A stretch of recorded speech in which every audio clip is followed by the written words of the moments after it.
السلام عليكم. النهاردة ان شاء الله هنعمل الالوان المائية بس بطرق جديدة غير الطريقة المشهورة والمعروفة اللي ناس كتير شرحتها على اليوتيوب.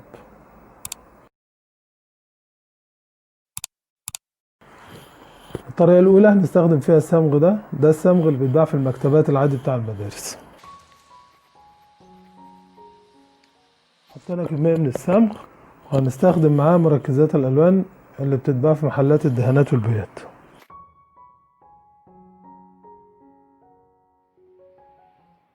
هنقلبهم كويس مع بعض.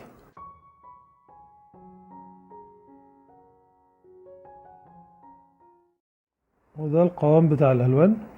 طريقة سهلة جدا زي ما احنا شايفين.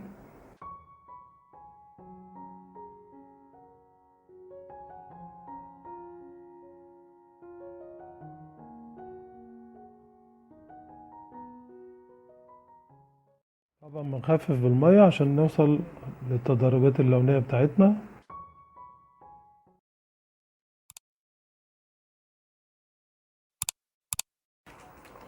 الطريقة التانية هنستخدم فيها البيجمنت.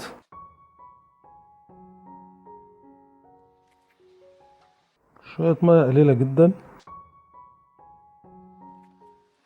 هنبدأ نقلب.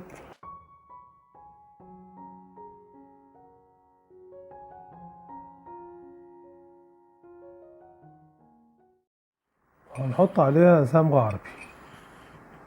الصمغ ده بيبقى موجود عند العطار، بنجيبه ونعمله عندنا عادي.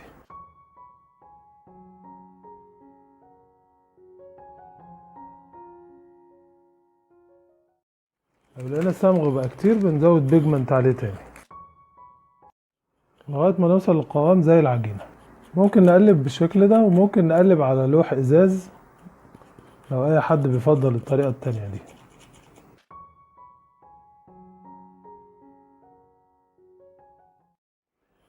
زي ما احنا شايفين كده ده القوام بتاع العجينة بتاعتنا زي قوام معجون الحوائط بالظبط.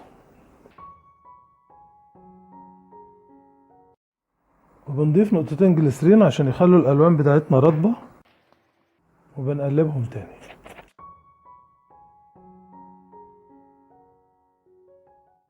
ده كده شكل الالوان بتاعتنا اللي هنشتغل بيها.